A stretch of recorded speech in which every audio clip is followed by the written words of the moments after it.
Video game movies. From Doom to Resident Evil, we've seen many iterations of beloved video game franchises attempted to be turned into movie franchises.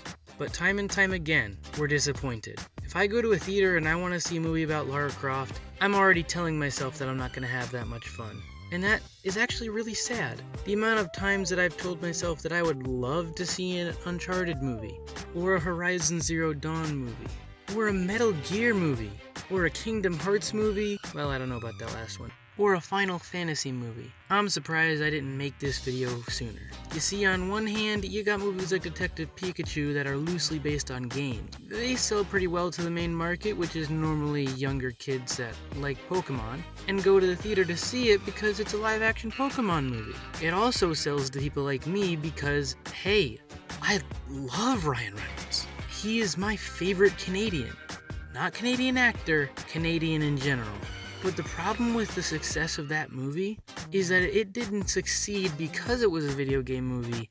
It succeeded in spite of being a video game movie. But I'm getting off track. Today we're not talking about Detective Pikachu. We're not talking about Uncharted, nothing else. Today we are talking about Sony's Assassin's Creed the movie, which just scares me saying that title.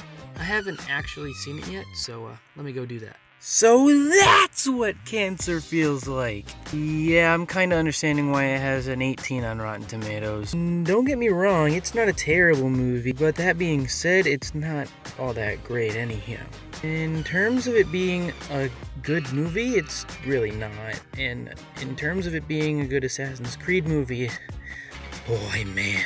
Some people really don't understand how much these franchises mean to people, I guess. I don't really know. I saw a lot of people rant about it, get up in arms about this movie. I didn't even watch it when it first came out because it was so boring looking. When I finally sat down and watched it, I mean, the trailers looked good. They had a really good cast. I mean, Michael Fassbender is a really nice guy. I mean, he's in a few good movies. He just feels really wasted. I mean, they had Ubisoft working on this movie. They had everything at their disposal to make sure that this was a good movie, and it wasn't. The main issue I have with this movie is the lack of world building and character development. He might mention the Spanish Inquisition like once, and when he's in the Animus, I mean, when he's kind of in the Animus, let me talk about that for a second. Ubisoft knows what the Animus is. They know how plausible it sounds to somebody pretty young, at least. And then they go and pull a fast one on us and just change 100% how the Animus was, which, I mean, I'm okay with it. I mean, it wouldn't be that entertaining to watch a guy lay on a table. And the cutscenes that we get with him climbing up, like, invisible walls and stuff is pretty cool. In terms of things that Ubisoft did right with this movie, I would have to say that the action sequences are really goodly choreographed. The props are really well made, but the worst part about this movie would have to be the writing. You got scenes like this, just take a listen. What I saw in there, it felt real. It was.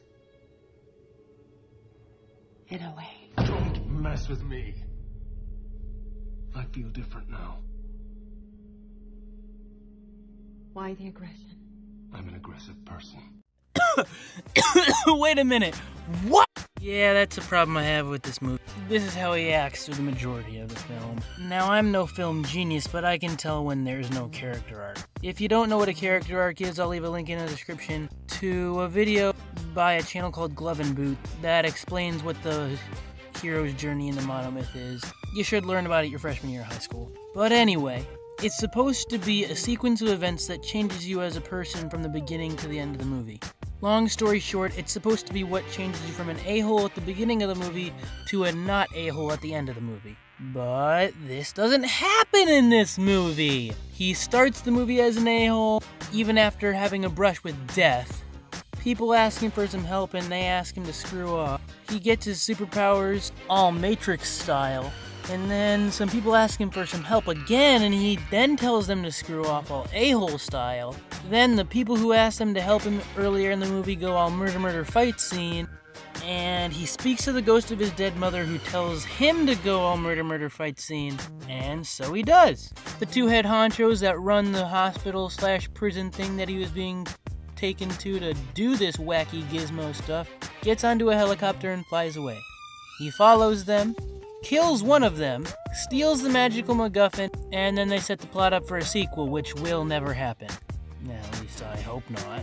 My point is, he starts the movie as an a-hole and ends the movie as a slightly more friendly a-hole.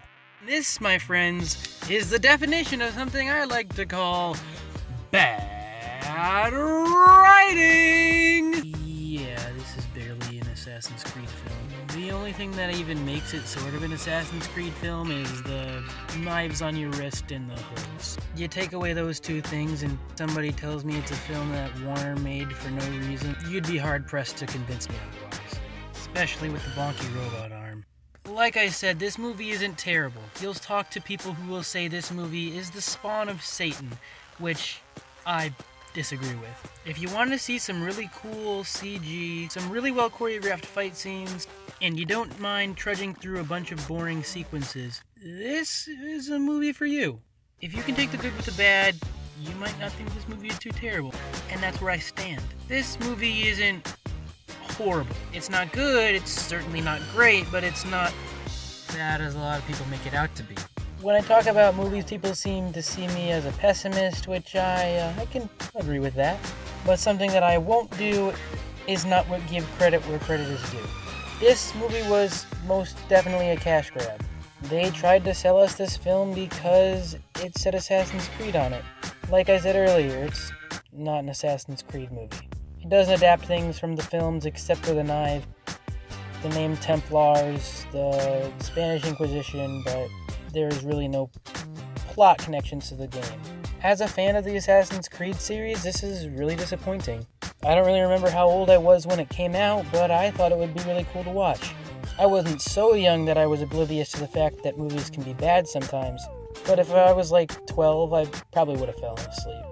I know this movie is really old and it's already made its rounds, and I probably should have made a video about why Ready Player One isn't all that great, but who knows, maybe next time. For my final score, I'm going to give Assassin's Creed a 3 out of 10. It's not terrible enough to get a 0, and it's not great enough to get a 4 or 5. All around, if you want an afternoon to waste, go ahead. Watch this movie. Torture yourself. Just be warned, it's not for everybody. And it's not an Assassin's Creed film, sadly. If you did enjoy this video, please leave a like, consider subscribing, and share this channel to your friends, because boy do I need it. Also, I would really appreciate if you left a comment down below on what movie you'd like me to see next time, for next Tuesday. I mean Monday, not Tuesday. If you liked this video, good, and if you didn't, then express your dislikeness. Alright, go ahead. Adios.